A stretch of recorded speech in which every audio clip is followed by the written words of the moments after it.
Bien, bien, ya conectando ya. Muy buenas tardes.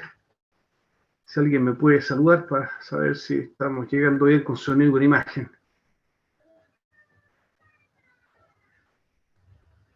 Buenas tardes.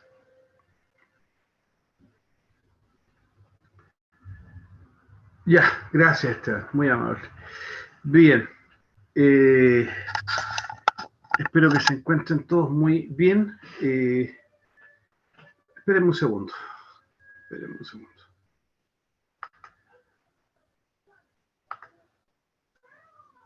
Ahí cambiamos de cámara, que esté mejor resolución. Bueno, yo soy bastante feo, así que da lo mismo en realidad la resolución de la cámara, pero bueno, como sea. Muy buenas tardes. Eh, con eh, algo de dolor de espalda, dolor de cabeza y cansancio, la verdad, hasta ahora, pero hay que ponerle el hombro a la persiana, ¿no? Así es que bueno, ya estoy viejito, ya tuve que poner un guatero a la espalda adelante para poder soportarla. En la mañana hice en el colegio hice un movimiento rápido, sí, pero muy cortito. Y la espalda, habría que hacer unas fregas con el carnet de identidad, yo creo. No queda otra. Dejé, no. Estoy muy viejo ya. Me está fallando todo. Bueno, vamos a hacer una evaluación. ¿Ya? Se entiende que acá en el universitario son evaluaciones formativas. ¿Ya? No es que les tengan que sacar una hoja y responder preguntas. Anoten las preguntas, sí, obviamente, pero son para ustedes. No es que les voy a. Si usted respóndame y tiene un 6 o tiene un 5 o un 7, no es eso. Eso es una calificación, que es distinto. Pero la evaluación no necesariamente tiene que acompañar a una calificación, o al revés. Sino que una evaluación puede ser formativa, nada más que para aprender mejor los conocimientos que ya se tienen. Entonces, si tienen por ahí a mano lápiz y papel, para que anoten, yo les voy a dar las preguntas y las vamos comentando. ¿Ya? Eh,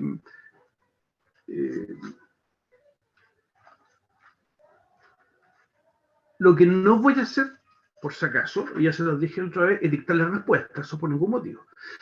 Tuve una experiencia tan mala en la universidad, hace muchos años atrás, ¿ya? En que un profe le dio por dictarnos preguntas y darnos la respuesta. Me parece, lo mejor, lo más que aprendí en esa oportunidad fue que ese método jamás se debe usar, nunca, porque no sirve para nada. Entonces, obviamente, yo no voy a repetir el error. Preguntas sí les voy a decir, ya, para que ustedes las anoten ahí y les ayude a estudiar. Pero la respuesta la voy comentando nada más. Yo les voy a ir dando un poco de respuesta, pero no es para que dictársela. Eso me parece nefasto. Menos en la preparación de una P. ¿Cómo se llama esto? PDT. No es la preparación de la PDT, pues, menos ahí. Con mayor razón, ahí no. Y jamás, pues, no tiene, el valor didáctico de eso es nulo. ¿Por qué lo digo? Porque ese ramo que yo hice hace muchos años atrás, no aprendí nada. Me di cuenta que tuve que volver a memorizar las preguntas, porque se me han olvidado. Me hacía un 7 y después no, se me olvidó todo. Entonces, como didáctica, cero, no sirve absolutamente para nada. ¿Ya? Entonces, pregunta uno. Pregunta uno. A ver, espera, que no tengo el chat, pero lo que están escribiendo. Creo que me dice.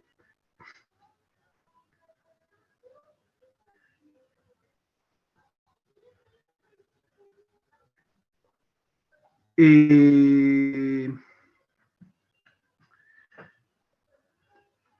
Después es que hay una pregunta que me hace Constanza de los contenidos anteriores. La sociedad de clases eh, es como la nueva sociedad, a diferencia del antiguo régimen.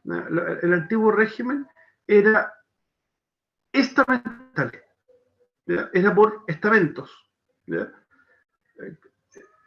Nobles, clero, eh,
Bien, parece que yo me caí, ¿eh? Pensé que habían caído todos, pero no fui yo, parece que caí.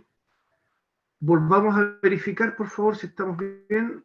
Ahí está, ahí volvió, dijo, puso Fabiana. Sí, aquí estoy, Fabiana. Volví. Sí, la caída fue mía, no fue del sistema ni de ustedes, fue mía. Ya no sé, son cosas que yo no entiendo. No entiendo. Ya, Daniel, sí, aquí estamos otra vez, Daniel. Respondo a la pregunta que me habían hecho recién, la sociedad de clase es la nueva sociedad que es de la edad contemporánea, de la edad del progresismo, de la era liberal, ¿no? En que se estratifica por dinero.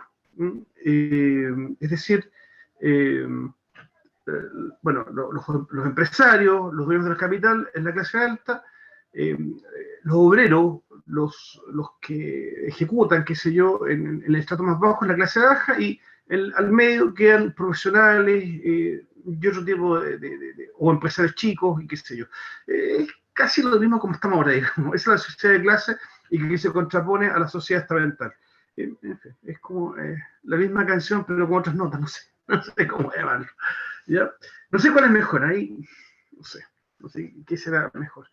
La sociedad de clase fue como un triunfo, digamos, ¿no? Para la era liberal, pero ¿por qué? Especialmente en un país como Estados Unidos. ¿Pero por qué? Porque tú, digamos, con tu esfuerzo, ya puedes llegar a lo alto. ¿Ya? De ese punto de vista es loable el sistema, sí, sin duda, porque en el anterior, el sistema estamental, daba lo mismo el esfuerzo. Porque si tú eras Ricardo de Sormont, un noble francés, ¿ya? Los desordenados son nobles, ¿ya? Y por ser noble, tú vas a estar en la parte alta siempre, ¿ya? Y tienes el título y tienes una serie de privilegios dentro de la sociedad, ¿ya? En cambio, en la sociedad de clase, en el sistema liberal, no, eso no corre. No corre el apellido de los títulos ni nada, sino que sencillamente, si tú empezaste vendiendo maní en una esquina, ¿ya? Y después de 20 años tienes una red de maní en todo Estados Unidos, ¿ya? Y eres multimillonario, estás en la parte más alta porque tú lo lograste, tú lo conseguiste. Esa es la idea, por eso es que es considerado como mejor. Pero sin duda que el sistema capitalista tiene un montón de defectos, ¿no? Y un sistema, digámoslo, no es por hacer política acá, pero es un sistema salvaje, es un sistema brutal, ¿no es cierto?, que provoca una lucha del hombre contra el hombre, ¿ya? Y se van como devorando, ¿no es cierto?, los seres humanos con tal de estar en esa parte más alta. Yo lo veo en Chile, el Chile que había antes era como distinto, no sé, pero hoy todos quieren ser AS1, es una lucha por quedar dentro de ese grupo y eso te da un estatus, ¿ya? Y si estáis fuera no tienes estatus, eso, bueno, son cosas que ahí ya entré en el campo social, ¿no? Que uno, sin duda que eso no lo admira, para nada. Vamos a la pregunta número 1 de la segunda unidad, que corresponde a la primera parte del siglo XX. Pregunta 1 entonces, si gustan las anotan, digamos, por si les ayuda a estudiar, ustedes verán. Voy a dictar la pregunta, pero no la respuesta, eso que quede claro, ¿ya? Pregunta 1. ¿Qué factores incidieron, qué factores incidieron en el imperialismo? ¿Qué factores incidieron en el imperialismo?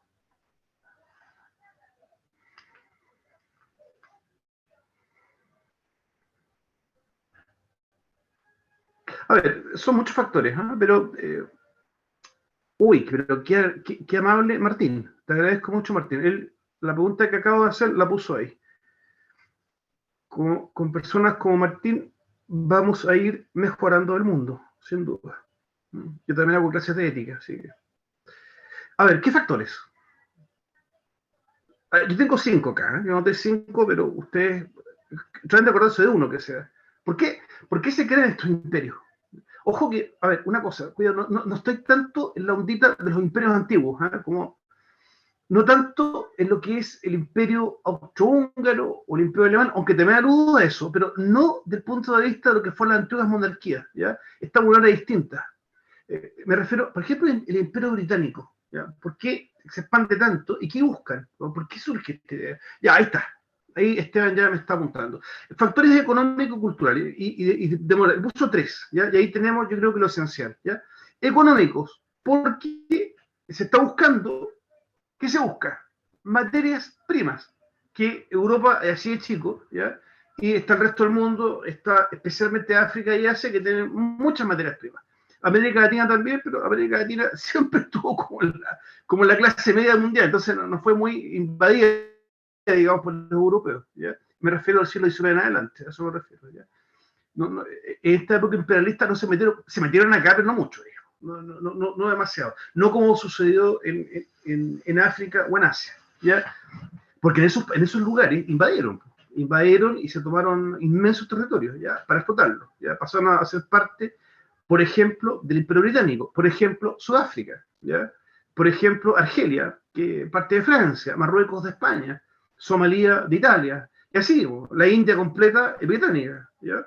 Y el té y un montón de productos más iban para Europa, ¿ya? Que le hacía falta. Entonces, tal como señala ahí, factores, acá Carrillo, Esteban, perdón, me acaba de agregar la expansión de los mercados. Claro, hay lo que se denomina en economía economías de escala, muy clásico de la era capitalista, ¿no? Es decir, tú cuanto más produzcas vas a lograr mayores rendimientos, ¿ya? Y menores costos. Por eso es que buscaban expandirse lo más que pudieran. Luego, factores culturales. ¿Cuál es el factor cultural? Es la superioridad europea, ¿ya? El blanco, ¿ya? Se cree superior, ¿ya? Porque lo es en el ámbito tecnológico, ¿ya? Y del ámbito eh, cultural, por ser raza blanca, qué sé yo, se sienten que están arriba y por lo tanto sienten que pueden tener dominio en el resto del mundo, ¿ya? Y también lo que señala acá Esteban son los factores demográficos, ¿ya? Hay una expansión muy grande de la población debido a los cambios tecnológicos que ha habido, ¿ya? En medicina y en la producción de alimentos, ¿ya? Hay producción de alimentos ahora a escala, ¿ya? Antes, el antiguo régimen era todo muy de subsistencia, ¿ya? Ahora no, ahora si se quiere producir maíz, hay inmensas cantidades de maíz, ¿ya? Por lo tanto, y también hace que los costos bajen, por lo tanto, el acceso al alimento se hace más fácil, el acceso a la vestimenta se hace más fácil, para verse más lindo, no, para taparse. Del invierno me refiero a eso, o sea, tener un abrigo ahora es accesible, voy a una tienda y ahí está vendiendo, no sé, costará tantos dólares o tantas libras, ¿ya? Y lo compro y me lo pongo. Antes eran cosas que eran muy difíciles de acceder y hay gente que se moría de frío porque no podía comprar esas cosas, eran complicadas. Ahora está ahí en la tienda y uno la puede comprar incluso a crédito porque ya está funcionando el sistema crediticio. Hay bancos, tarjetas de crédito no existen todavía, pero sí el acceso al crédito, ¿ya? Y te puedes comprar un abrigo y no pasa frío, ¿ya? O tener alimentos, y también hay mejor, digamos, una persona bien alimentada es más fértil, ¿ya? Una persona que esté bien robusta tiene más posibilidades de tener hijos, ya está más fuerte, digamos, mejor alimentado. Y también, que aquí no lo menciona en la primera parte de Esteban, está el tema de las comunicaciones, ¿ya? Hay ferrocarril, ¿no es cierto? Hay barcos a vapor, hay telégrafo, ¿ya? Casi al final del siglo XIX, teléfono, y todo esto va provocando esta expansión de la gente. Agrega algo más acá, Constanza, por los deseos de expansión territorial en partes estratégicas, ya sea por comercialización o por guerras. Un pequeño paréntesis, los felicito a los que han escrito, todos los que han escrito acá, todos, por la buena ortografía y redacción, los felicito, porque yo realmente, de repente, se me cae, si estoy pelado es porque he visto ya demasiados horrores ortográficos en otras partes de trabajo. Así que es un agrado, la verdad, que todos los, Martín, Esteban, Constanza, todos los que están escritos acá, lo hagan con tan buena ortografía, redacción. Eso está muy bien. Y ahí las preguntas con los dos, con los dos signos, como usa el castellano, ¿no? Los otros idiomas usan un solo signo de interrogación, el inglés, el francés. Eso es porque el castellano puede estructurar las preguntas de cualquier manera. Por eso es que es necesario poner un signo de interrogación al comienzo, para marcar el comienzo de la pregunta. Los otros idiomas no tienen esa necesidad, ¿ya? Porque el inglés siempre parte por un verbo o punto interrogativa, ¿ya? Por lo tanto, siempre finaliza con el signo. El castellano no. Por eso es que puede el signo al principio, ¿ya? Así que los felicito por eso. El eurocentrismo, claro, ¿no es cierto? Que está haciendo Esteban ahora. Pero, perdón, antes lo que decía Constanza, por los deseos de expansión territorial en partes estratégicas, ya sea por comercialización o por guerra. Ah, muy bien, muy bien, muy bien. Está muy bien eso lo que apunta ella, ¿ya? Fue necesario, claro, por un tema económico, tomarse ciertos territorios, ¿ya? Y también por estrategias de guerra, qué sé yo. Convenía lo que se llama geopolítica, ¿ya? Ciertos puntos que eran estratégicos, ¿ya? Y también para acceder a fuentes de energía. Durante el siglo XIX el petróleo no tenía mucho importancia, pero hacia el final del siglo XIX sí, ¿ya? Y también se buscó eso, ¿no? El petróleo en esa época se sacaba a ras de tierra, o sea, se excavaba. Es posterior cuando empiezan a chuparlo ya desde bien abajo. No había tecnología para eso, ¿ya? Pero después sí. Ya, déjenme leerles un poco, les agradezco mucho. La idea es eso, que ustedes sean los que comentan. Perdón, y finalmente lo que apunta Esteban, el eurocentrismo, claro. Europa es el centro de todo, ¿ya? Y se incluso en el siglo XIX hasta Estados Unidos era menos o menos. O sea, no, era Europa y Europa. Digamos. El resto, chao. El resto todo comparsa, incluso Estados Unidos. Ya. Y luego yo les apunto rápidamente, como para ordenar un poco esto. Número uno, factores económicos, por necesidad de búsqueda de materias primas. Dos, factores culturales, superioridad europea, industrial y científica. Tres, factores demográficos. Cuatro, causas políticas. Eso es lo que no está nombrado acá. Ya, por eso es que reviso mi apunte aquí. Eso es lo que ninguno nombró. Es un elemento súper importante, ¿ya? Porque va a repercutir después, pero grandemente, que es el nacionalismo. El nacionalismo, recordemos que surge por la Revolución Francesa y los ideales ilustrados, ¿ya? Porque ahora no es una corona, no es un noble, no es un señor el que tiene un territorio, no, es el pueblo, ¿ya? Y donde esté alguien del pueblo es parte del territorio. Y ahí surge el concepto de nación, ¿ya? Nación, ¿ya? Que tiene un territorio, tiene el mismo idioma, tiene la misma religión, tiene la misma cultura y la misma costumbre, o si no son los mismos, son más o menos parecidos, ¿ya? Y eso constituye una nación, un país, ¿no es cierto? Y de ahí surge la idea nacionalista, ¿ya? Y los factores tecnológicos que ustedes nombraron, no nos señalaron mucho, ¿eh? El factor tecnológico, ¿no es cierto?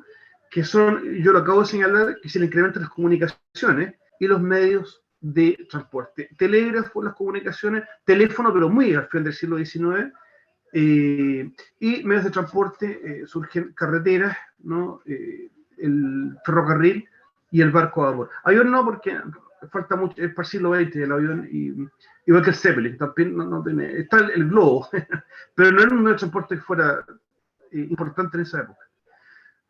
Dos. Pregunta número 2. ¿Qué antecedentes? Pregunta 2. ¿Qué antecedentes se pueden señalar de la Gran Guerra? ¿Qué antecedentes se pueden señalar de la Gran Guerra? Gracias, Martín, muy, muy amable. ¿Qué antecedentes se pueden señalar de la Gran Guerra? Antecedente se refiere a qué fue preparando esto, digamos. A eso se refiere. En historia siempre se habla de antecedentes. Antecedentes es el factor gatillante de. ¿Ya? Gran Guerra es la Primera Guerra Mundial. Podemos llamarla de las dos maneras, ¿ya? Gran Guerra o Primera Guerra Mundial. ¿Algún comentario? Yo tengo dos nomás acá, ¿eh? No sé si ustedes se acuerdan de algo.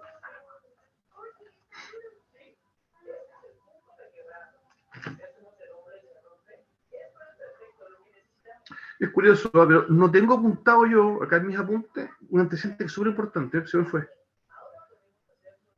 ¿Alguna opinión?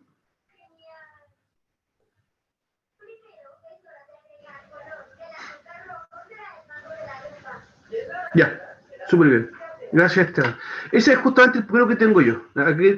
Acá Fabiana también apunta a lo mismo. Un gran desarrollo del armamentismo, ¿ya? o sea, una cosa es lo que se da la Fabiana, gran desarrollo del armamentismo, o sea, construir armas, ¿ya? Eso es lo que se da la Fabiana, súper bien. Y que se entremezcla con lo que se da la Esteban, ¿ya? Desarrollo de tecnología militar. ¿Ya? Una cosa es armarse hasta los dientes, ¿ya? Que fue lo que sucedió, pero otro es el crecimiento de la tecnología militar. Eso es brutal, ¿ya? Porque se inventaron armas que eran muy mortíferas, ¿ya? De destrucción masiva, ¿ya? Granadas, morteros, cañones de rayado, los cañones rayados eran rayados por... O sea, eran muy precisos, ¿ya? Y muy mortíferos, además. Y los gases, el gas clorado, por ejemplo, y otros más. Martín, tu respuesta es a la pregunta ¿qué gatilló la Primera Guerra Mundial de forma directa? ¿Ya? Está bien, ¿eh? Pero cuando decimos antecedente, ¿ya? Antecedente es lo que va como preparando el camino a, ¿ya? Normalmente se habla de eso. Lo que señalas tú como respuesta, Martín, él lo puso en privado, pero él dice el asesinato del archiduque. Esa es la chispa de que explotó y hizo explotar todo, ¿ya?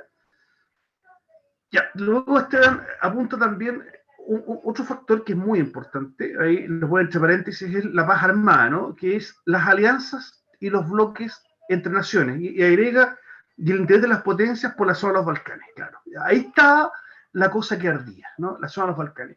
¿Cuáles son los dos grandes pactos que hay? Uno se llama la triple entente, ¿ya? El entente es la confianza, se llama así, ¿no? Yo tengo una amistad de entente con alguien porque es una amistad muy, muy íntima, de mucha confianza, ¿ya? La triple entente está integrada por Francia, Inglaterra y Rusia. Y la otra era la triple alianza, ¿eh? Que integraba el imperio alemán, el imperio austrohúngaro e Italia, ¿ya?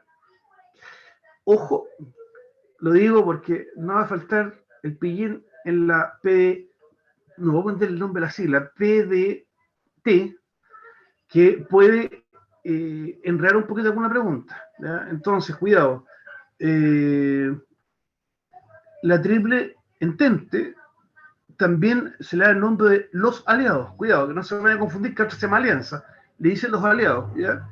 Y a la triple alianza también se le llaman las potencias centrales. Así que ojo con eso.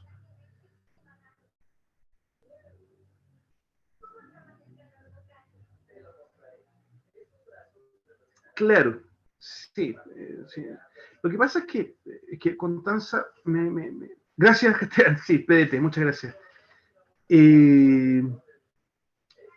Constancia me pregunta por el salitre sintético, ¿eh? En Alemania. Sí, lo que pasa es que, a ver, la pólvora, estimada Constanza, se fabrica en base a salitre, azufre y carbón, ¿ya? Carbón de hulla, ¿ya? Con eso se hace, no me acuerdo las proporciones, ¿ya?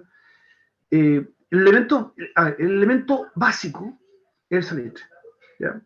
O sea, lo que más lleva la pólvora es salitre, ¿ya? El azufre y el carbón son secundarios, a lo principal es el salitre. Eso es lo que hace el elemento importante en que explote la cuestión, ¿ya? Chile, yo no sé a dónde va tu pregunta, ¿ya? Pero Chile, sí, Chile era un líder en la producción de salitre, ¿ya? Producía mucho y este conflicto, digamos, era la panacea. Los tipos estaban armados hasta los dientes en la pava, digamos, de salitre. Pero a los alemanes se les ocurrió inventar el salitre sintético y nos jodió, ¿ya? Nos mató todas las plantas. O sea, hasta ahí llegó el salitre en Chile, llegó hasta ahí, ¿ya? Cuando los alemanes inventaron el sintético. Y con eso empezaron a hacer pólvora, ¿ya? Responde a la pregunta de Esteban, que me dice si los aliados son de la Segunda Guerra Mundial. Sí, en la Segunda Guerra Mundial, es que veámosla después de la Segunda mejor, ¿ya? Sí, lo que pasa es que los sectores beligerantes vienen a ser muy parecidos, ¿ya? Es decir, la Entente viene a ser los aliados, que le llamaban aliados también en la primera, pero en la Segunda Guerra, eso eran ya nunca se llaman Entente después de la Segunda, sino los aliados, ¿ya? Y al otro grupo le llamaban el eje, pero que no son los mismos, por eso es que no quiero enredar la materia, ¿ya? No son exactamente los mismos porque en el eje hay que meter a Japón. Japón está metido y es un factor, pero importantísimo. Japón es una potencia militar, pero tremenda, tremenda, casi tan grande como Alemania, era gigantesca. Pero Japón acá no figura tanto, va a figurar, pero por otro lado, por eso es que no creo que se enreden. Japón se mete, pero por otro lado, ¿ya? Eso. Ya, entonces, en respuesta a esta pregunta, básicamente, antecedente, el crecimiento del neonatismo y la formación de estos dos grupos. Subyace en todo esto el nacionalismo. ¿Ya? El nacionalismo está metido por todos lados. ¿Ya?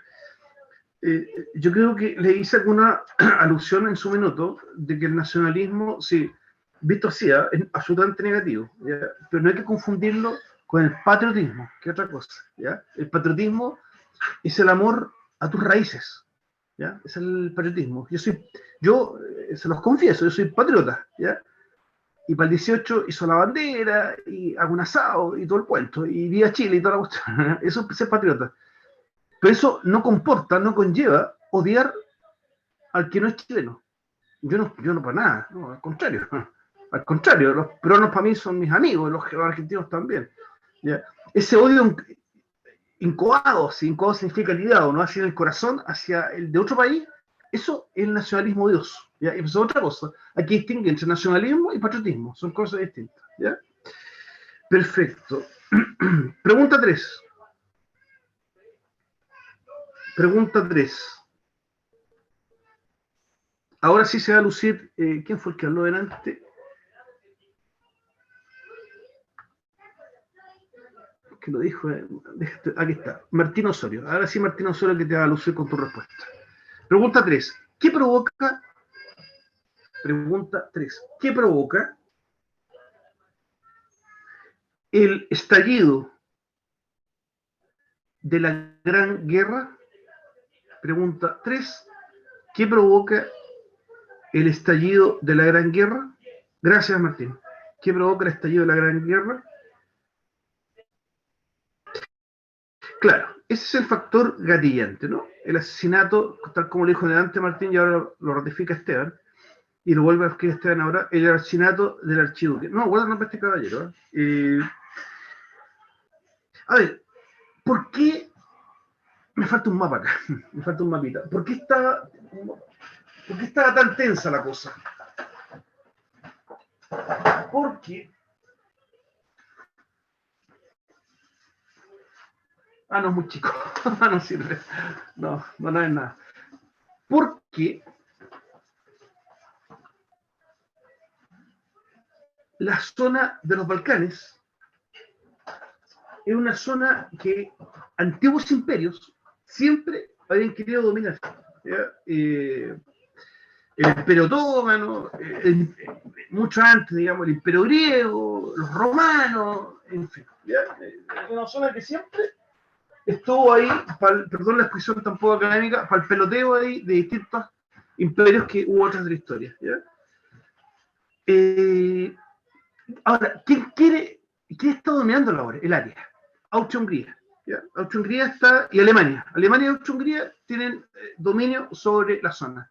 Pero están nerviosos porque no les gusta que se les entrometa ahí Rusia. Rusia, ¿por qué se mete ahí? Aquí estoy inventando, idea mía.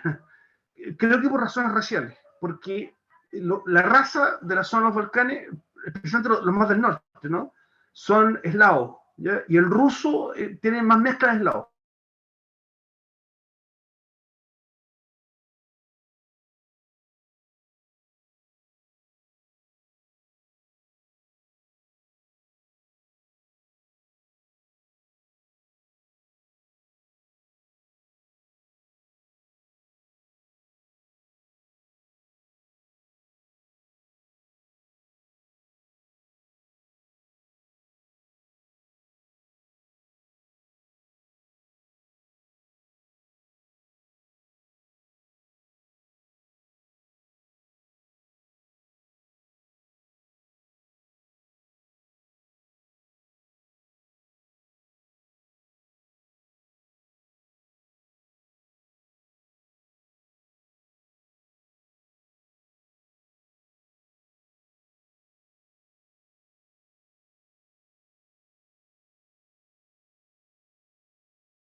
Ya, acá estoy de vuelta.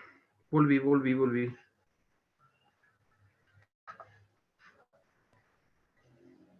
Ya, acá estoy. Bien, ya detecté el problema. Lo que pasa es que el computador eh, puede ser, Esteban, sí, podría ser. Quiero compartir. La explicación, lo que pasa es que el computador se me estaba cambiando de servidor a cada rato, de señal. ¿Ya? Por eso que se producían estas caídas. Ya lo dejé direccionado a una sola fuente, ¿ya? Para que no vuelva a pasar eso. Bien cortito, Esteban, si se puede compartir, pero bien breve, si no se nos va a alargar mucho. Yo mientras les explico, mientras él despliega el mapa, en 1914 asesinan al archiduque, ahí está desplegando el mapa. Ya, ahí está la zona, súper bien. Ahí está la zona, acá está mi cursor. Súper bien el mapa. A ver, esto es Serbia, ¿ya? Que Serbia está bajo el dominio de Austria-Hungría, ¿ya? Es un país satélite. Acá al ladito, este pedacito de aquí, eso que se ve que está sin nombre, perdón, está acá arriba, perdón, estoy mal. Eso es Bosnia-Herzegovina, ¿ya? Y es su capital Sarajevo, ¿ya?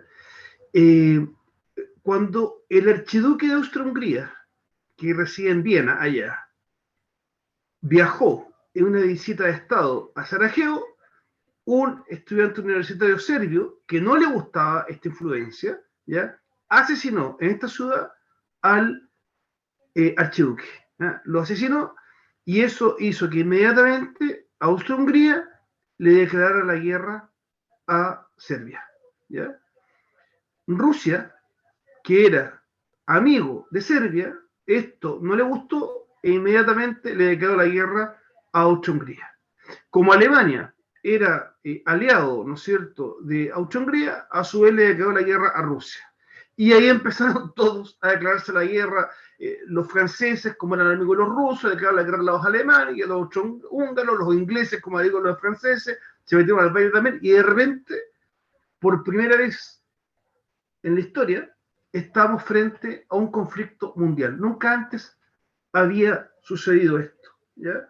Rusia, como les decía recién, sale en defensa de Serbia y comienza a desatarse una cadena de declaraciones de guerra que hacen que el conflicto se haga mundial, ¿ya? Y de esa forma ahora están todos en guerra, ¿ya? Están todos en guerra. Esta Primera Guerra Mundial fue tomada con entusiasmo. Es curioso, ¿no? Pero no es tan curioso. Lo que pasa es que hasta ese año, guerras brutales había habido, a mi modo de ver, hay dos así muy fuertes. La guerra civil norteamericana de 1860 y la guerra ruso-japonesa de 1900. Gracias, muchas gracias, estimado, muy amable. Fueron dos conflictos bastante sangrientos, pero el resto de Europa no había experimentado algo así. Estaban todavía en la ondita así de guerras más solamente entre soldados, en que los gallos avanzaban, se agachaban, disparaban, y el otro lado tocaban el tambor, y uno oficial con una espada bajaba la espada y ¡bah! Disparaban, del otro lado caían. Así. Entonces, y cuando partían a la guerra, las mujeres salían a repartir flores a los soldados, están todavía como en esa onda. Yo creo que no se había ponderado el tamaño de esta guerra, pero el factor más importante, el armamentismo. Las armas eran muy potentes. Entonces aquí, cuando la guerra se fue desarrollando, fue quedando gente sin ojos, sin brazos, sin piernas, en fin. Fue muy brutal todo eso. ¿Ya? ¿Qué otros países? Pregunta 4. Pregunta número 4. ¿Qué otros países? Pregunta 4. ¿Qué otros países se incorporaron a la guerra? Pregunta 4. ¿Qué otros países se incorporaron a la guerra? Gracias, Martina, muy amable. Por el lado, a ver, ¿se acuerdan un poco? Por el lado de la Triple Entente. Me gustaría investigarlo un poco, aunque no sé por qué Japón se mete al baile, no tengo idea. Algún día lo voy a leer bien, pero se mete Japón. Japón apoya a la Triple Entente. ¿Ya? Digo que me llama la atención porque Japón era el archienemigo de Rusia, entonces, ¿qué se ha metido con la Triple Entente? No sé. Italia estaba con la Triple Alianza, las potencias centrales, pero se dio vuelta a la chaqueta. Esta talla la hace 2 veces Italia.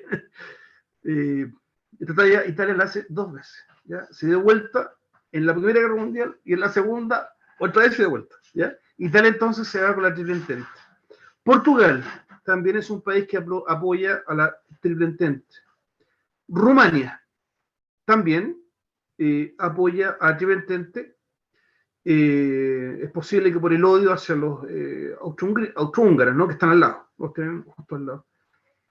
Y finalmente, los grandes héroes de esta historia, a quienes se me derrama una lágrima al mencionarlos, que es los gloriosos Estados Unidos de América, ¿no? Valientes norteamericanos que les abren el pellejo a todos. Yo lo digo en forma irónica, sí es verdad. Lo digo en forma irónica, pero siendo ya fuera de broma, hay que decir que Estados Unidos sí tuvo una incorporación destacada, ¿eh? Porque, a ver, fueron bien canallas porque se metieron al final, es verdad.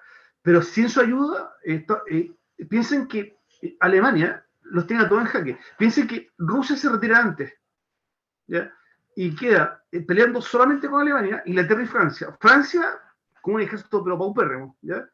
Inglaterra está casi solo, peleando con Alemania. Entonces, si no se les mete a Estados Unidos, hubieran perdido, ¿ya? Estados Unidos, en ese sentido, sí, cuando los Simpsons bromean que les zaparon el trasero a los ingleses, es verdad, se lo salvaron. Perdón, que no leí acá. Estados Unidos, sí, bien al final dice Esteban, es verdad, ¿no es cierto? Gracias, Martín. Yo te agradezco que me aclares porque realmente yo no sé todo, ¿no es cierto? Japón quería terrenos chinos. Claro, sí, sí, es verdad. Y de hecho se quedan en China, se van en China. Les recomiendo mucho la película El Imperio del Sol. Ahí se ve cómo van tomando el territorio chino, los japoneses. Al igual que la película El Último Emperador, también se ve un poco eso ahí. Esteban Carrillo, Estados Unidos, pero al final de la guerra, sí, correcto. El Imperio Otomano, sí, lo que pasa es que el Imperio Otomano ya no corría casi a esa altura, Constanza. ¿Ya? Hablamos más bien de Turquía, ¿ya? Más que el Imperio Otomano, que estaba muy disminuido, ¿no? Hablamos directamente ya como de Turquía. Turquía, o si se quiere ya el Imperio Otomano, pero ya de Imperio que le queda poco, entra pero a favor del otro lado, de la Triple Alianza, ¿ya? Los turcos apoyan a los alemanes. Hay una vieja alianza ahí, turcos-alemanes, de mucho tiempo, ¿ya? Se tienen como buena, digamos. Los turcos con los y también los turcos con los austrohúngaros, también se tienen como buenas. Yo no sé si son ellos los que introducen el café en Europa, no sé, o fueron los árabes, ahí estoy un poco perdido. Pero una vez un pacto ahí en que les pagaron un café, una deuda que tenían, ¿no? Y eso hizo que en Viena se empezó a tomar café y el café entró al resto del mundo, ¿no? Por ahí entró el tema del café. Pero parece que fueron los árabes, usted no creo que han sido los turcos. Y Bulgaria, ¿no? Bulgaria,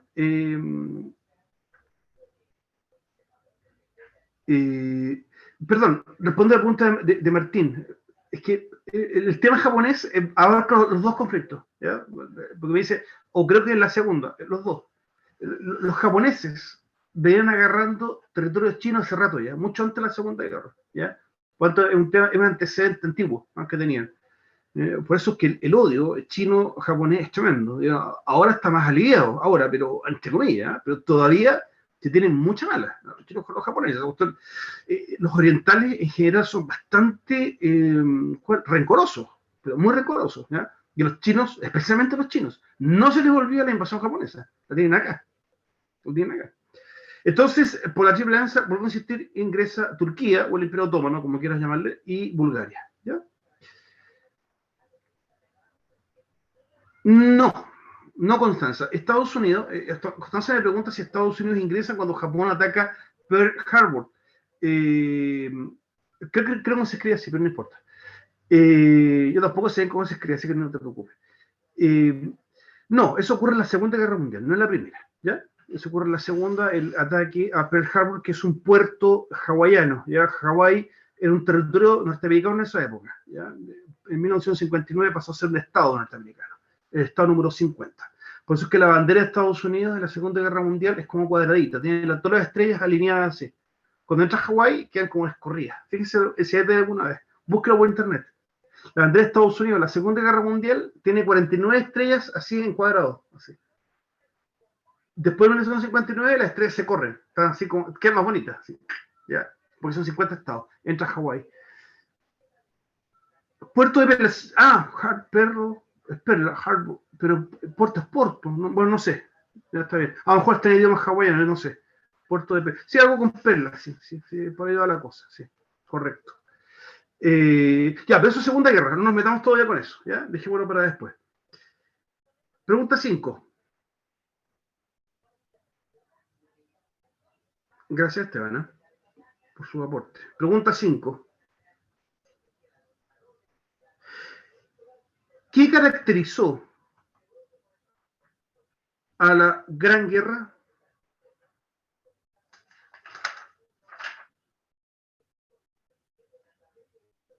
Pregunta 5. Gracias. ¿Qué caracterizó a la Gran Guerra? Gracias, Martín, muy amable. Yo creo que ya se ha dicho ya.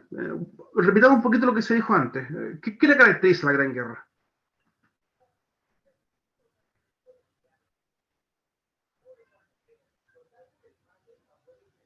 Muy bien. Gracias, Daniela. Eso no lo dieron ver en primer lugar. Es muy importante lo que señala Daniel. Dice él las numerosas bajas que hubieron, efectivamente, ¿no? Es brutal la cantidad de gente. Hay 70 millones de soldados movilizados. Tremendo, tremendo. Por eso es que le llaman la Gran Guerra. ¿Sí? Nunca antes la humanidad vio algo así, ¿ya? Y se calcula de 9 a 10 millones de muertos. ¿Mm? 9 a 10 millones de muertos. Piensen que el COVID en Chile lleva 36.000 muertos, ¿ya? Y que estamos súper afectados por el tema. O sea, esta pandemia nos marcó. Ustedes cuando tengan 40 o 50 años se van a siguen acordando de esto, de la pandemia. Esto ya quedó grabado en nuestra mente, ¿ya? Imagínense esta guerra. Imagínense esta guerra. 9 a 10 millones de muertos. ¿Ya? Es tremendo. ¿No? Es realmente muy alto. ¿Ya? Ya, ahí me apuntan cosas muy importantes. Hay un gran desarrollo tecnológico, cosa que ya apuntado ya lo habíamos dicho, ¿no? El gran desarrollo tecnológico, gran desarrollo armamentista, Constanza me lo reitera, ¿no? Estamos, sí, apunta también a responder esta pregunta, sí, súper bien, ¿no es cierto? Esteban me dice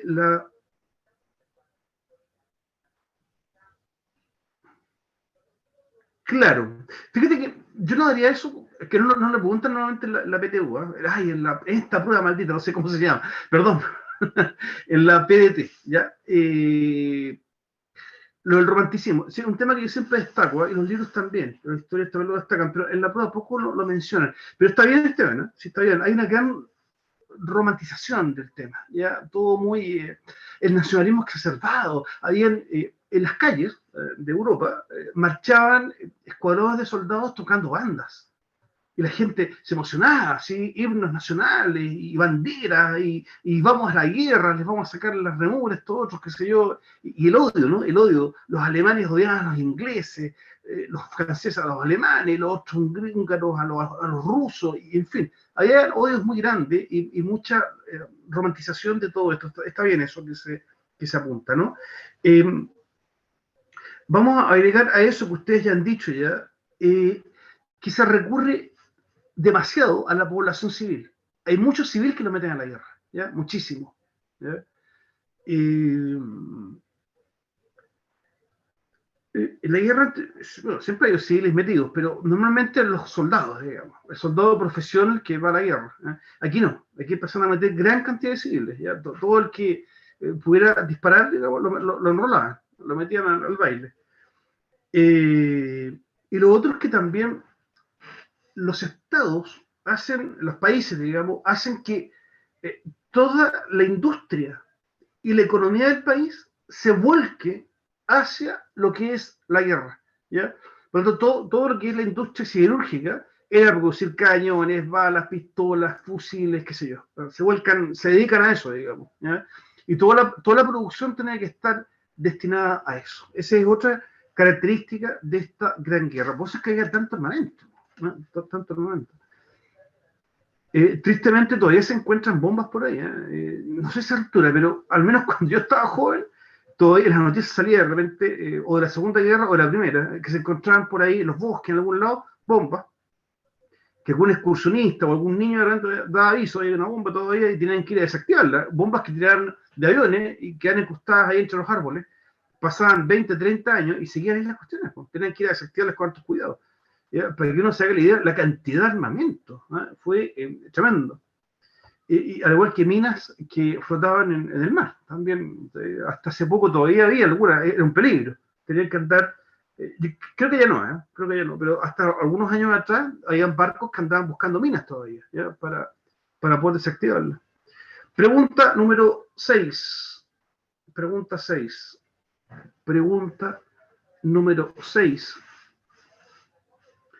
¿Qué fases tuvo la Gran Guerra?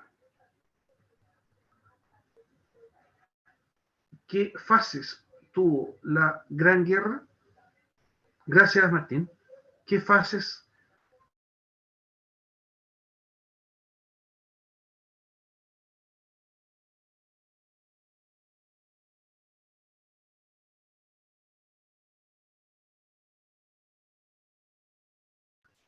La segunda, a ver, súper bien, Esteban.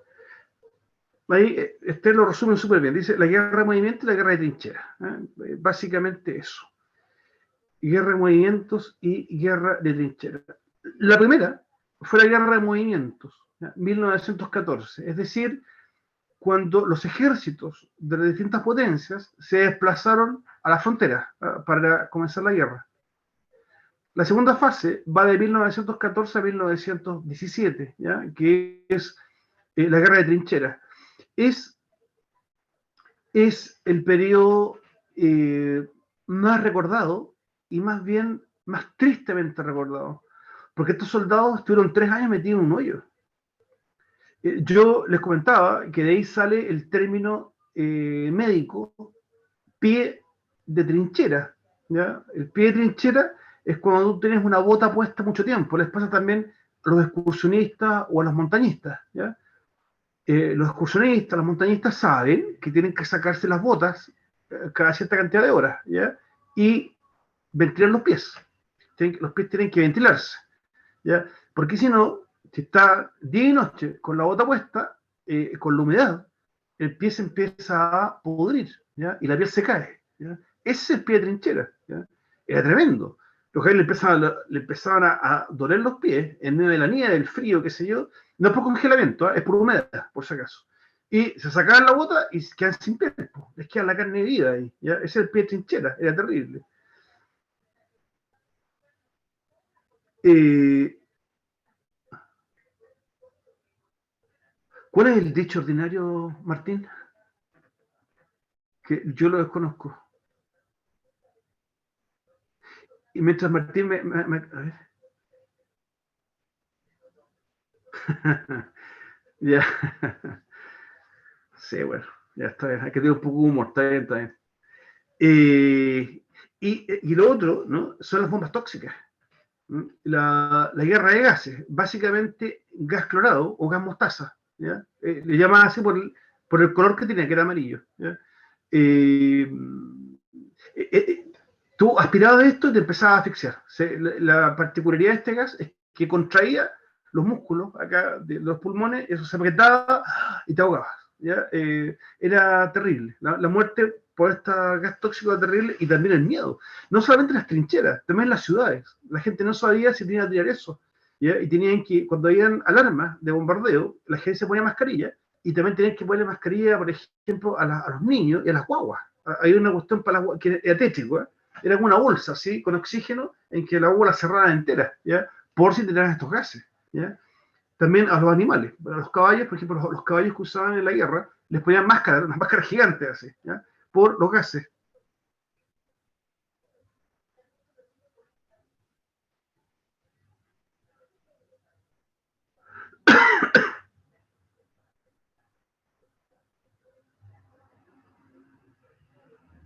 ¿Fue por eso? No sé, ¿eh? Esteban me dice que el bigote de Hitler fue porque no se pudo poner la máscara antigas. Se dejó bigote corto. Ah, puede ser, ¿eh? Mira, puede ser, sí. Lo que pasa es que yo tengo otra versión de eso, que fue el bigote corto, fue por darse un toque sensual, pero no porque él se le haya ocurrido, ¿eh? Sino por sus asesores, ¿ya? Para que a las mujeres alemanas les pareciera atractivo Hitler, ¿ya? Por eso se dejó el bigote así. Es una versión, yo no digo que la tuya no esté bien, ¿ya? Puede ser otra que yo desconozco, que a lo mejor tú estás en lo correcto, ¿ya? Sí puede ser, no sé cuál será. Pero sí puede ser, ¿eh? Que a lo mejor para meterse la máscara se dejó el bigote corto, ¿ya? Claro, porque Hitler era cabo en la Primera Guerra Mundial, era un cabo. Sí. Uso de gas y el otro factor en esta guerra de trinchera fueron los ataques aéreos. Bombardeos muy pocos, ¿eh? Bombardeos no fue muy habitual, más bien usaban ametralladoras desde los aviones, ¿eh? Pero bombardeos no, porque no estaban todavía los aviones adaptados para hacer ataques aéreos con bombas, ¿ya? Pero sí con ametralladoras, y se atacaban también un avión con el otro. Ahí sale la clásica leyenda del Barón Rojo, ¿eh? Viene de ahí, de la Primera Guerra Mundial, que era un piloto alemán. Y finalmente, la tercera fase es nuevamente la guerra de movimiento en 1918, el que ya la guerra llega a su clímax y concluye. ¿Ya? Y ahí, gracias a los valientes norteamericanos, ¿no?, que les salvaron el pellejo a los europeos, porque los rusos estaban fuera, ya no tenían nada que hacer en la guerra. Bien. Sí, bueno, eso que me apunta Esteban, que las balas chocaban con las hélices. Sí, por eso es que tuvieron que sincronizar la hélice con la bala. ¿Ya? Si los gallos disparaban, pero si estaba la hélice al frente, la bala rompía las hélices. Entonces tuvieron que hacer un sistema sincronizado en que la bala pasaba, mientras daba vuelta la hélice, pasaba entre medio. ¿Ah? Sí. La tercera fase es, Martín, es nuevamente guerra de movimiento. O sea, es que lo que pasa es que tu compañero me la acotó en dos fases, que está bien, digamos. ¿Ah? Guerra de movimiento y trincheras puso Esteban, ¿ya? Entonces, guerra de movimiento y guerra de trinchera, y nuevamente guerra de movimiento, ¿ya? Otra vez termina con eso. Se mueven a la frontera, se quedan peleando las trincheras, y otra vez, brum, se mueven, ¿ya? Otra vez se mueven. Y ahí termina esta horrible guerra, ¿ya? Esta horrible guerra. Que en todo caso, dicho sea de paso, no le llega ni a los talones a la Segunda Guerra Mundial. La Segunda Guerra fue mucho peor, pero mucho peor, mucho peor. Si esta fue terrible, la otra ya no tiene nombre, ¿ya? La Segunda Guerra. Bien, 7. Pregunta número 7. ¿Ya? Pregunta número 7. Señale las consecuencias de la guerra. Pregunta número 7. Señale las consecuencias de la guerra. Para variar, gracias Martín, para variar me dio frío, esperemos un poquito, ya, con chal, estoy viejo ya, no tengo vuelta. Puede que apagar la cámara porque tengo, en la parte de abajo tengo pijama, no quiero que me vean. Esperemos un poquito.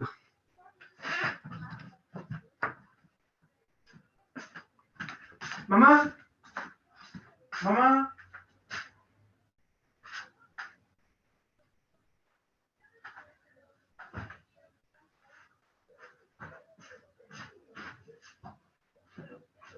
No, ya sí, me dio mucho frío, permiso.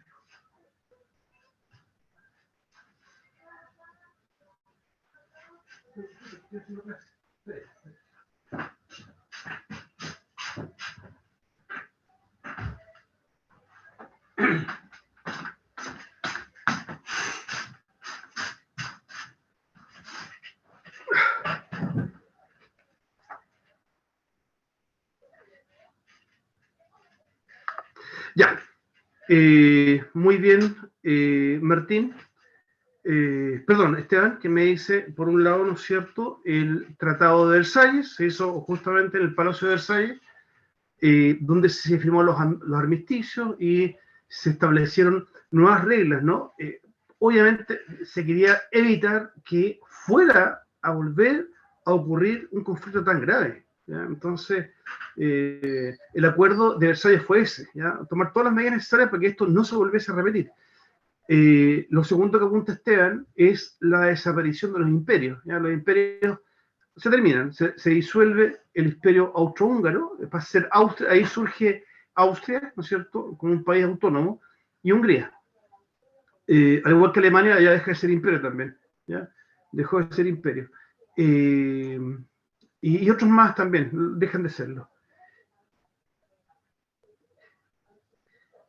Mira, Martín, acá me apunta, me dice, la pregunta era consecuencias de la Gran Guerra. Y fíjense que Martín me dice algo bastante sospechado, quizás porque no lo mencionamos, ¿ya? Él me dice la Segunda Guerra Mundial. Según muchos historiadores, la Segunda Guerra Mundial es como consecuencia de la Primera. Así que, de ese punto de vista, estaría bien, ¿eh?, lo que dice Martín, ¿ya? De hecho, hay algunos historiadores que afirman que la Primera y la Segunda Guerra Mundial es un solo conflicto, ya de 30 años, y que tuvo un periodo de receso entre medio, que sería de ¿cuántos años? Del 18 al 38, 20 años. Hay 20 años de receso, por decirlo así. Son enfoques que algunos dan, ¿eh? Aquí nos vamos a tener a lo que ha sido la enseñanza más tradicional de estas guerras, que son dos guerras, ¿eh? La Primera Guerra Mundial y la Segunda Guerra Mundial. Pero afirmar que una sea consecuencia de la otra sería correcto, ¿ya? Claro, tenemos un continente que quedó bastante mal parado, Europa, Estados Unidos, pero no, no se le movió, pero un pelo, digamos, Estados Unidos, nada. Mandó su ejército, obviamente que murió gente, sin duda, pero mandó su ejército a pelear en Europa y volvieron y en Nueva York tirándole flores de las ventanas, todo, pura heroicidad. Y Estados Unidos intacto, inmaculado y virgen, no le pasó nada al territorio norteamericano, ¿ya? Fueron a pelear y volvieron y quedaron perfectos, pero Europa no. Europa quedó, pero en un estado pero calamitoso. Ya, también apunta Esteban la creación de la Sociedad de Naciones, ¿ya? O Liga de Naciones, o Sociedad de Naciones, que es un antecedente de lo que actualmente entendemos como Naciones Unidas, ¿ya? Surge ahí, pero al tiempo se disuelve porque no logra sus objetivos, ¿eh? Uno de los factores probables de su fracaso, uno de los factores, no el único, uno de los factores es que no está Estados Unidos, que hay que ver que se está dirigiendo como una de las principales potencias y fue un factor clave en el triunfo de los aliados en la Primera Guerra Mundial, ¿ya?, de la Triple Entente. Entonces Estados Unidos no participó, ¿ya? Eso puede que haya influido en esto.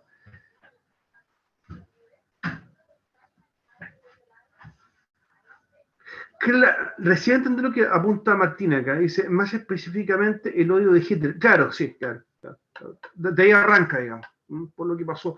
Eh, claro, ahí se junta, ¿no? La situación de la Primera Guerra Mundial, este odio de Hitler, que entre otras cosas se le agarra a los judíos, porque según su visión, los judíos se quedaron en Alemania haciendo dinero y comiendo bien, ¿ya? Porque Hitler volvió flaco, digamos, de la Primera Guerra Mundial con una Alemania entera destruida y volvió y los judíos estaban en restaurantes, en los mejores restaurantes de Alemania, llenándose la panza, digamos, y manteniendo sus negocios. O sea, ahí Hitler le agarra odio, le agarra odio a los judíos y todo lo que él quiere después destruirlos, ¿no?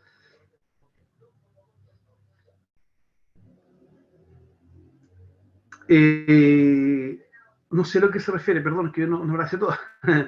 Esteban me dice, la bonanza económica de Estados Unidos con la emisión de los bonos Libertad. No sé, si me puede aclarar un poquito porque no domino mucho eso. Si quieres usar el micrófono, si te alcanzas a escribir.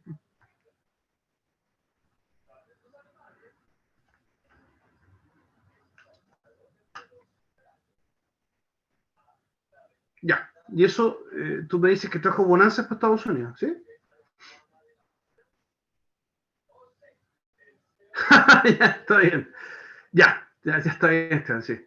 Ok, sí, bonos para financiar la guerra y que eso también se tradujo en una bonanza financiera. Estados Unidos no va a apuntar sin hilo, no sé si admirar eso o odiarlo, no sé, pero Estados Unidos de todo hace negocio, de todo, bastante de todo. Y hasta de la guerra son negocios. Y no es broma, en serio. Lograron, digamos, salir más ricos después de la guerra, sí, eso fue increíble. A ver, para ordenar un poco todo esto, ya, porque los países los pagaban, claro, ya, perfecto. Déjenme hacerles el punteo de lo que tengo yo acá. Dice número uno, se crea la Sociedad de Naciones, que ya fue mencionado ahí, ¿no es cierto? Desaparecen los grandes imperios, también ahí ustedes lo mencionaban. Surgen nuevos estados, ¿eh? surge Yugoslavia. Yugo significa unión, ¿ah? La unión de los eslavos. Yugoslavia es un país que ya no existe. Ustedes son muy jóvenes y no lo conocieron. ¿Ya? Yo sí lo conocí. ¿Ya? Yugoslavia está integrado por Serbia, por Croacia, por Bosnia y Herzegovina, por Eslovenia, por Montenegro y Kosovo. ¿Ya? Eso fue la antigua Yugoslavia, y no existe ya ese país. Todos los países que les nombré desde la década del 90, un poquito más acá, pasaron a ser países autónomos. ¿Ya? Son muy chicos, sí, son muy chiquititos. Surge Checoslovaquia, que es la unión de la República Checa y la República Eslovaca. También ustedes no conocen eso, pero antes tuvo. ¿Ya? Esta Checoslovaquia. ¿Ya? Polonia. Polonia es un caso, porque Polonia siempre es un territorio como intermedio y se reconstituye, como que logra armar su territorio antiguo que tuvo, ¿ya? Pero siempre Polonia vivió eternamente invadida por alguien, siempre alguien invadió Polonia. Son muchas. ¿Por qué la pregunta, Constanza? Son 26. Es que mira, yo sí, pudiera pegarme una apurada y tratar de llegar al final, pero siempre valoro más que aprendamos. Y creo que estamos aprendiendo, no sé. ¿Ya? Por eso es que no quiero apurarle más. Y durante un periodo corto, post Primera Guerra Mundial, durante un periodo corto, surge también algunos países chiquititos, ya como Lituania, Letonia, Estonia. ¿Ya? Ahora destacaron bastante los Juegos Olímpicos. ¿Eh? Son países muy chicos. ¿Por qué les duró poco? Porque al rato Rusia, que era el país que los dominaba, los libera un poco, ¿ya? Por los cambios que tiene Rusia internamente. ¿Ya? Lenin en su momento los libera. ¿Ya? Pero después Stalin, otra vez para adentro. Lo vuelve a resolver, ¿ya? Que el caso de Lituania, de Estonia, Letonia, Finlandia no. Finlandia estuvo un poquito en la órbita soviética, pero se liberó, ¿ya? Y funcionó como un país autónomo hasta el día de hoy. Y Austria-Hungría ya definitivamente se divide. Quedan dos países, Austria y Hungría. ¿Ya? Otro punto acá es que cae la corona del emperador Guillermo, Guillermo II de Alemania, cae y comienza la República del Weimar. ¿Ya? La República del Weimar, sí, el Kaiser alemán cae. ¿Ya? Eso ya, y se acaba la monarquía alemana. ¿Ya? La monarquía alemana se termina. ¿Ya? Se termina. La República del Weimar comienza acá, que es un periodo republicano breve que va a terminar con Hitler. ¿Ya? Hitler vuelve al Reich, al Imperio Alemán, al Tercer Reich, ¿ya? Al Tercer Reich alemán. Y termina con la República del Weimar. Y después el tema es muy crítico, ¿no? Lo vamos a tratar en otra oportunidad, porque Alemania después se divide en dos, y un tremendo lío. Y también, y esto es lo que comentaba algunos de ustedes recién en alusión a Hitler, la dureza de las sanciones impuestas a Alemania provocará más tarde la reacción del pueblo alemán, ¿ya? Sentando las bases para un nuevo conflicto, ¿no? Estas sanciones que impuso el Tratado de Versalles fueron extremas, ¿ya? Y la gente en general quedó resentida. La gente no quería saber, el alemán, digamos, no quería saber nada del resto del mundo. ¿Ya? ¿Por qué? Porque, entre otras cosas, le hicieron pagar multas, ¿ya? En favor de Francia, de Rusia y de los otros países, Inglaterra, muy altas, excesivamente altas. Entonces, Alemania empezó, con lo pobre que estaba, producía para pagar las multas, digamos. Entonces, eso a la gente la tenía, pero con mucho odio, ¿ya? Hacia el resto de Europa. Y eso hizo que propiciara, tal como su compañero notó ahí, que apareciera un Hitler, ¿ya? Eso propició que apareciera un Hitler, ¿ya? 8. Pregunta, dígame.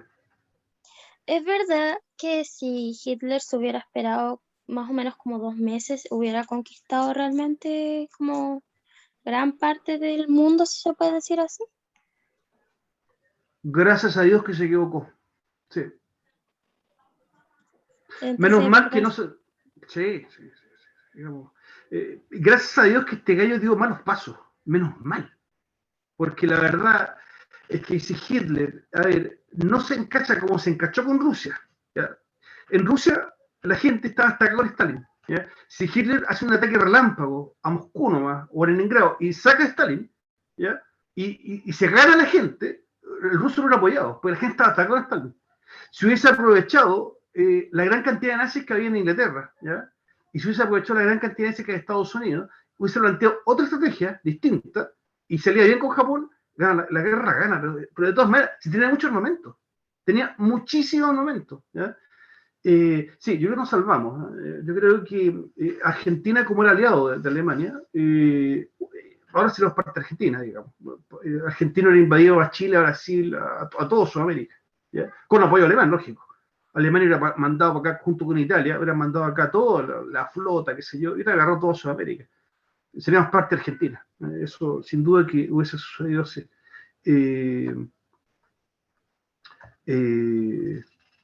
Sí, yo creo que estuvo cerca, estuvo muy cerca la cosa. Igual que la situación de Estados Unidos. Yo creo que Estados Unidos en la Segunda Guerra, a mi modo de ver, también salvó el pellejo de Europa.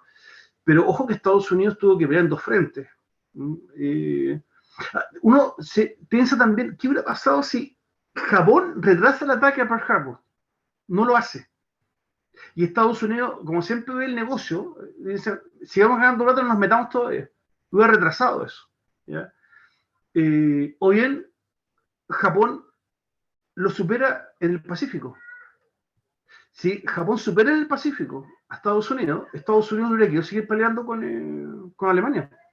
Se retira. Pues. ¿Por qué? Porque Japón hubiera estado listo para invadirlo por la costa oeste. Hubiera tomado California, hubiera tomado Oregon, Arizona, qué sé yo. Eso hubiera sido territorio japonés. Entonces Estados Unidos lo que se hubiera dedicado es sacar a los japoneses de ahí, po. De Los Ángeles, de San Francisco, de San Diego, esas ciudades, ¿ya? Sacarlos de ahí, ¿ya? Y Alemania se olvida. Entonces, Alemania no hubiese tenido el peso de que Estados Unidos estuviera peleando en Europa. No, se puede haber pasado, pero la verdad es que muchas cosas. En las próximas clases vamos a ver un poquito eso. Es decir, la verdad es que estuvo muy cerca de que el eje hubiese triunfado en esto. Yo creo que ahí no salvó Dios nomás, porque la verdad es que hubiéramos caído en las garras de una dictadura, pero horrible, horrible, horrible, horrible. No sé qué sería nosotros ahora, no tengo idea. Bien. Algo me pregunta que Esteban. El hecho está en el caso del general Heinz.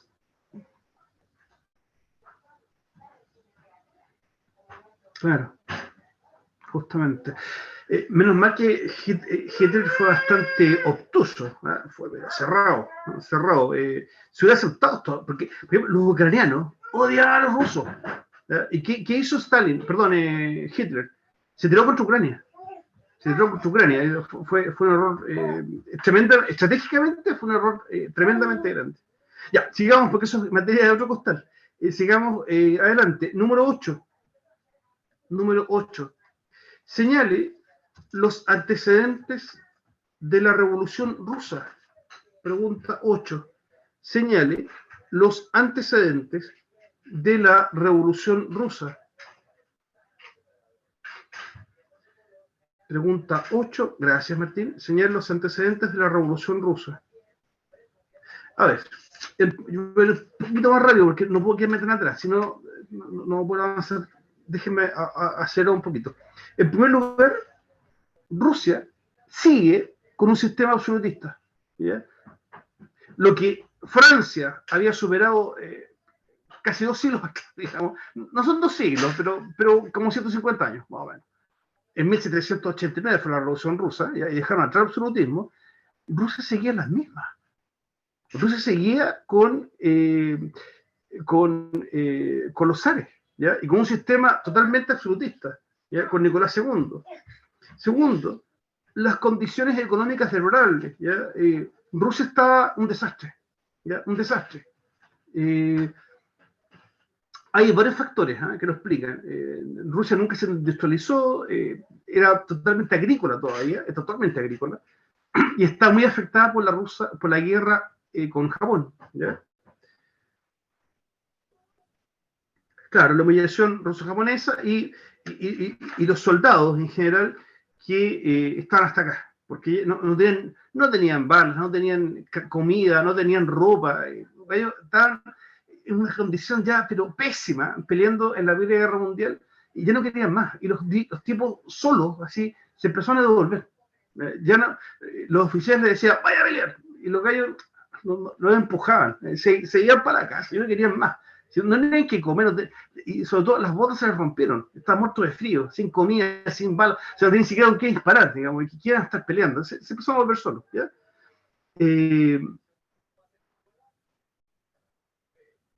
Y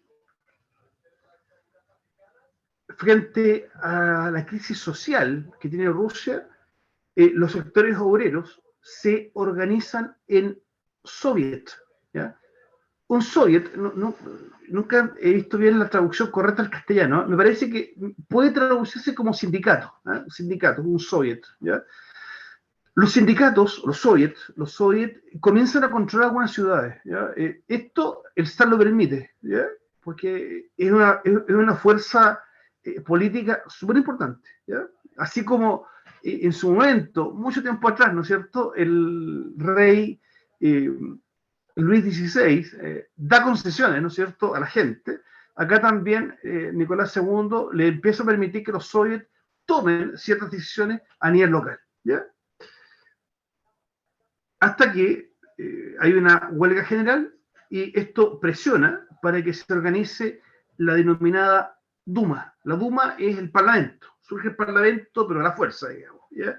Y el emperador, el zar, permite la aparición del parlamento muy tarde, digamos. Imagínense, los ingleses tenían casi 300 años con parlamento, ¿ya? Y con el rey y parlamento, ¿ya? Los franceses ya lo habían instaurado hace mucho tiempo atrás, y varios países más. Y los rusos todavía estaban con una cuestión totalmente cerrada, absolutista. Entonces, recién, ¿no es cierto?, en la década de 1910 surge la Duma y se avisoraba que la cosa iba más o menos bien. O sea, se estaba viendo que el país estaba modernizando, ¿ya? El país se modernizaba y comenzaba a avanzar. Consejo, ya. Gracias, Esteban. Sí, eso puede ser una traducción, ¿no?, de soviet al castellano, un consejo. Sí, súper. Pregunta 9. Pregunta número 9.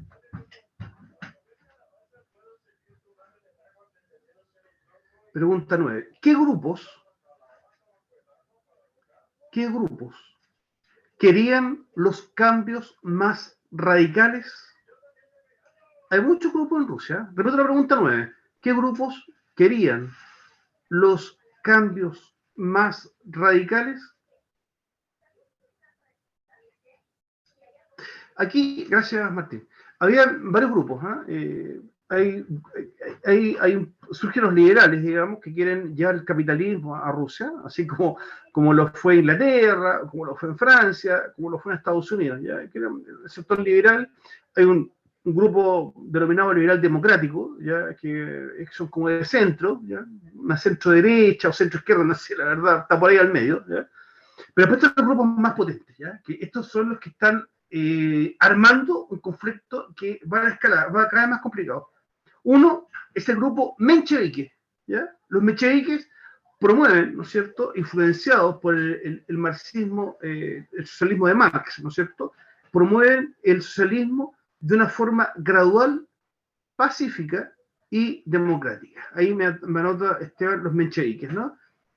Quieren llegar a un sistema socialista, pero de forma, de a poco, ¿no es cierto?, instaurar el socialismo en Rusia de una forma pacífica, tranquila y democrática, que sea el pueblo el que opte por esto. Esa es la idea menchevique.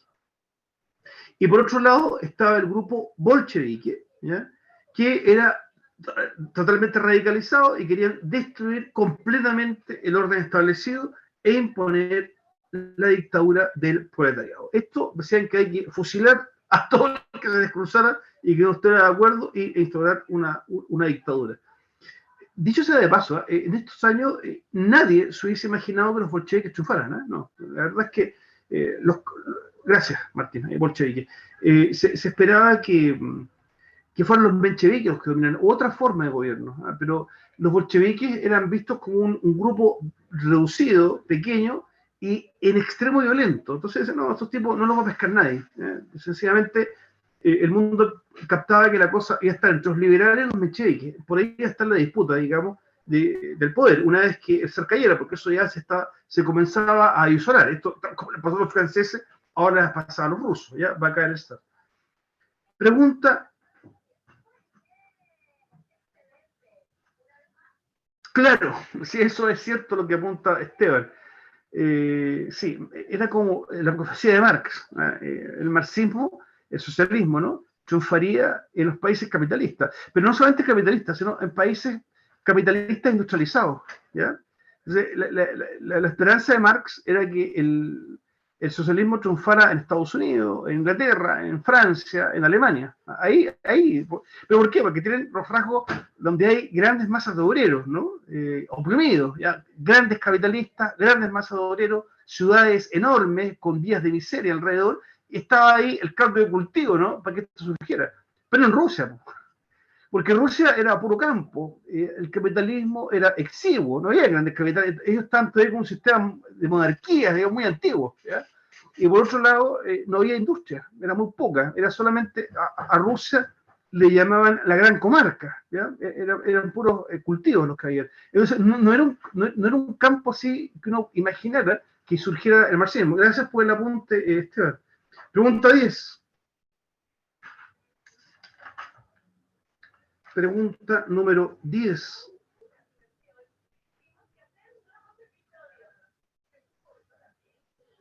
Pregunta 10.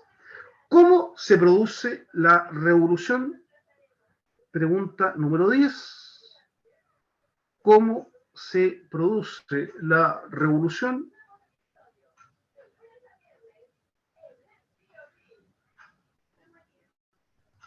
Gracias, Martín. Déjenme leerles un poquito el apunte que tengo acá. Ya. El cansancio ya comienza a invadirnos a todos nosotros. Sí, mira, ahí Sten lo resumió en una frase.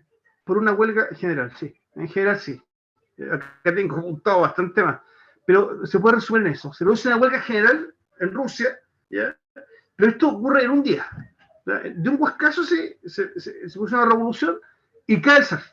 El zar ya se tiene que ir. ¿Ya? Se tiene que ir. ¿Ya? Argentina tuvo un proceso muy parecido, más o menos parecido el año 2001. 2000-2001. El presidente que no me acuerdo cómo se llama, pero también, creo que se llama Dualde, no me acuerdo bien. Que también una huelga general en Argentina y de un huascazo, digamos, la huelga empezó el día anterior con protestas en las calles, y el otro día en la madrugada, como a las 5 de la mañana, tengo que sacar al presidente de la República en helicóptero a otro país y se acabó el presidente. ¿Ya? Y hubo que elegir otro. ¿Ya? Eso, Argentina tuvo una cuestión muy nos parecía. Déjenme leer un poquito los apuntes. De los 4,5 millones de soldados que combatían en el frente de batalla, 1,7, 1.700.000 había muerto. La población civil estaba muy mal, ¿ya? Se produjo una huelga general, tal como apuntaba su compañero acá, que condujo a la caída del régimen zarista. Esta primera revolución es impulsada por burgueses liberales y socialistas demócratas, ¿ya? Es decir, es por la derecha, digamos, que no existía en el concepto económico que entendemos ahora, ¿se entiende, no? Me refiero, el capitalismo no está metido en Rusia, ¿ya? Son esos los que impulsan este cambio, ¿ya? Que Ernesto, junto con una centroizquierda, que son los socialistas demócratas, ¿ya? Por ello se concedieron libertades individuales, surgió la empresa privada fuerte, que fue como la primera fase que tuvo Francia, eso se empezó a producir en Rusia, y se convocó a una Asamblea Nacional Constituyente, ¿ya? La Asamblea Nacional, en fin, hace los cambios, llega al Parlamento, división de poderes, todo el ideal rusoniano del filósofo Rousseau, ¿no? Que justamente influenció la Revolución Rusa, la independencia de Estados Unidos y la influencia de un montón de países europeos y también de América Latina, como Chile también, que también es de una concepción rusoniana, entra, ¿no es cierto?, en Rusia, ¿ya? Y asume como presidente el político que era demócrata liberal, ¿no? Alejandro Kerensky, ¿eh? Del Partido Demócrata Liberal. Es nombrado jefe de gobierno. No me queda claro este partido de qué tendencia es, pero es de centro, digamos, no sé, si es centro, más bien para la izquierda o para la derecha, no sé, pero por ahí por el medio. ¿Ya? Este era Alejandro Kerensky, era un liberal, un liberal. Yo me da la impresión, al ser liberal, que podría ser quizá un poquito más cargado a la derecha, el Alejandro Kerensky. Y él asume como primer ministro o presidente, no sé realmente el cargo que tuvo, lo desconozco. Pero era el máximo líder, el zar quedó fuera, digamos. El zar se mantenía en un cargo figurativo nada más, pero era Alejandro Kerensky el que dominaba el país. Chicos, es muy tarde, pero quiero avanzar una pregunta más porque si no nos va a quedar mucho acumulado para la otra. No, no quiero que se acumule. Así que una más nomás, ¿ya? Pregunta 11. Pregunta 11. Pregunta 11. ¿Qué es la Revolución de Octubre? Me encima esta pregunta es doble, pero bueno, no importa. Pregunta 11. ¿Qué es la Revolución de Octubre? ¿Qué es la Revolución de Octubre? Viene otra pregunta dentro de la misma 11. Gracias, Martín. Vamos a dar otra pregunta más, pero que dentro de la misma. Pero respondiendo primero a eso, ¿no? La Revolución de Octubre se produce unos 5 meses después, más o menos, del ascenso de Kerensky, ¿ya? Es la caída del gobierno de Kerensky. El gobierno de Kerensky no duró nada, ¿ya? Y la toma violenta del poder por parte de Lenin. Lenin era el líder de los bolcheviques, ¿ya? Fue un golpe de Estado, en el fondo, la Revolución de Octubre, ¿ya? Hace que caiga Kerensky, Lenin toma el poder con una total ruptura con los mencheviques, ¿ya? Que eran aliados, ¿no? Los mencheviques con los bolcheviques, pero aquí se rompe. Y los bolcheviques quieren gobernar ellos solos, ¿ya? Por la fuerza. Y aquí viene la pregunta dentro de la pregunta. Sí, se salta el paso de invierno, correcto, ¿ya? Y agarran peso al zar y qué sé yo. Fue complicado. Segunda pregunta dentro de la 11. Dentro de la 11, otra pregunta que es, ¿qué medidas toma Lenin? ¿Qué medidas toma Lenin? Gracias. 11.5, súper bien. Gracias. Muy bien, Esteban, sí, expropiaciones, justamente. Porque es de pensamiento marxista, es bolchevique. Entonces, tal como dice su compañero, expropia los latifundios, que era, digamos, el eje de la economía de Rusia, ¿no? Los grandes fundos, los latifundios. Correcto. Derecho de determinación de las nacionalidades, le da una temporal libertad, porque después se las quita, a los países chicos que eran satélites de Rusia, como Estonia, Letonia, Finlandia, Lituania, Ucrania y qué sé yo, ¿ya? Bielorrusia y otros más. Y todas las determinaciones van a ser tomadas por el Partido Comunista. ¿Ya? El Partido Comunista toma el control completo del país, ¿ya? Y de ahí se va a controlar todo. ¿Ya? Claro, sí. Muy bien, gracias, lo escribió mejor que yo. Se rompe con los mencheviques y se consolida, ¿no es cierto?, el gobierno de partido único. Solamente el Partido Comunista gobierna, es decir, los integrantes del Parlamento son solamente el Partido Comunista y Lenin toma todas las decisiones, el control de los latifundios, de las empresas y qué sé yo, todo eso. Bien, es bastante tarde, quedan 3 minutos, les voy a pasar lista, ¿ya? Para poder ir a descansar. Yo al menos estoy agotadísimo, un día muy pesado. En mi colegio volvieron los chicos a clase, así que ya aumenta ahí el cansancio. Estuve con alumnos a clase hoy día. Bueno, vamos a la lista, antes que pase mal el rato. Atención, por favor, a la lista. Cristel Aguirre.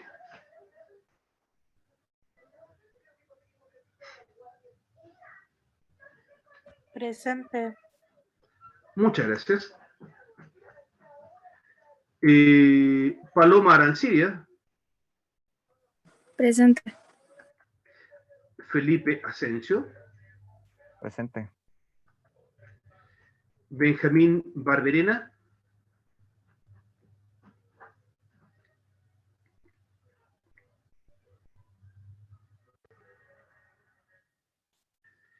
Emily Becerra.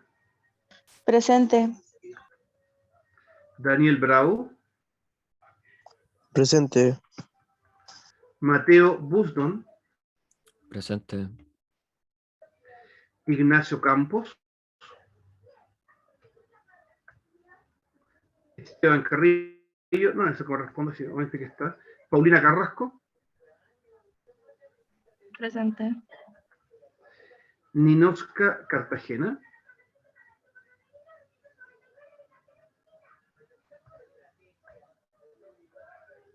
Gianela Catalán.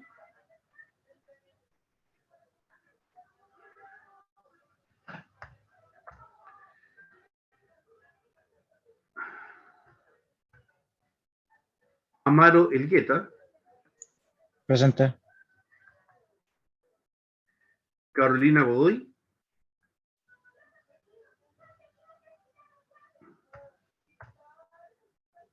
Valentina González. Constanza González. Presente. Ya.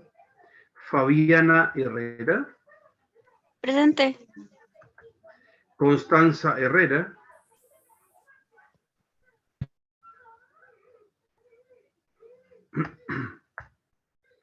Sofía León. Presente. Magdalena Martínez. María Jesús Morales. Presente. Byron Neira. Gumercinda Núñez. Presente. Montserrat Ortiz. Martín Osorio. Presente. Juliet Parra.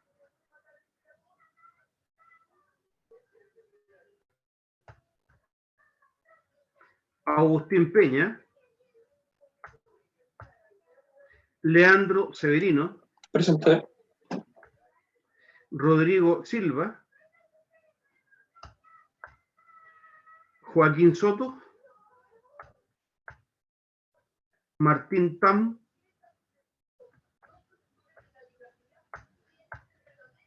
Constanza Vázquez. Presente. Antonia Vega. Presente. Catalina Zúñiga.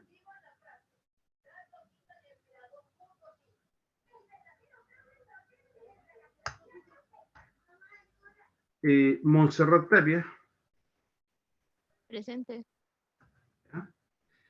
Martina Palacios. Constanza Ibáñez. Ya. Déjenme ver si alguien anotó algo en el chat. A ver. No, nadie. Ya pues, estimados, estaríamos entonces. Tenía planificado hacer esta evaluación en una sola clase, pero fue imposible. Pero siempre apunto yo a que estemos aprendiendo, ¿ya? Yo creo que mediante estas conversaciones se aprende bastante. Así que eso es lo positivo, eso es lo que interesa. Lo que sí, la otra clase que termina, no puedo recargar más que eso, ¿ya? La otra clase, me quedan más preguntas que la de hoy día, pero hay que terminar la otra clase, como sea, ¿ya? Bien, que estén muy bien y nos veremos el próximo martes. Adiós. Chau, Chao, chau. profe, que estés bien. Gracias, qué bueno. Chao, que esté muy bien. Adiós, buenas noches.